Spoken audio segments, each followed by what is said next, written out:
is what it looked like a few weeks ago after storms hit.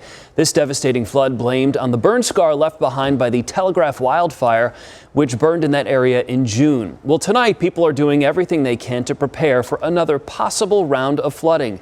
David Caltabiano is live in Miami with a look at what things are like there this evening. Wet out there tonight, David.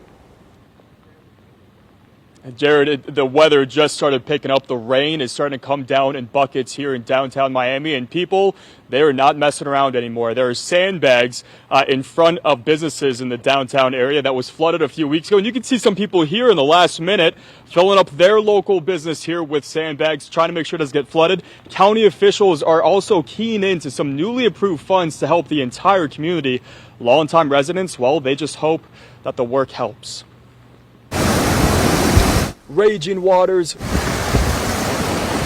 roaring through the Globe Miami area, with the Telegraph fire burn scar up above acting as a slide for heavy rain, creating catastrophic flooding, turning a local trailer park into a lake and devastating homes. These flash floods are so powerful that it can lift a mobile home like this one off of its lot and take it in a completely different direction and area. All I could do was just sit and watch everything roll by.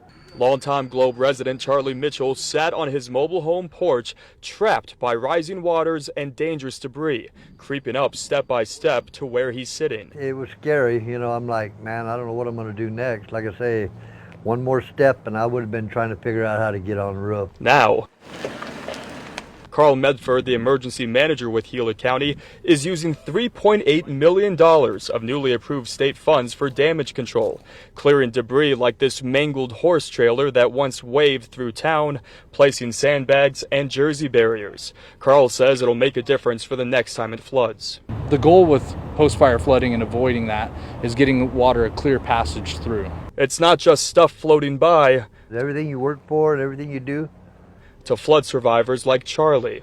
You're just watching it go by. He hopes the mitigation efforts work, but is well aware that Mother Nature is unpredictable. Tonight, he's hoping his longtime neighborhood doesn't turn into a large body of water again. I'm going to ride it out. I'll probably sleep with one eye open and one eye closed.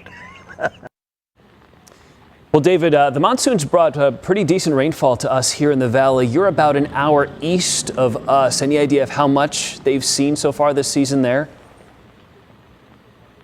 Well, Jared, just to give you some perspective, the emergency manager told me on their mountaintops during monsoon, they see an average of 2 inches of rain. But this year, it surpassed 14 inches. And that emergency manager telling me tonight that the risk of flooding remains high. Tomorrow, that risk moves to extreme. Jared.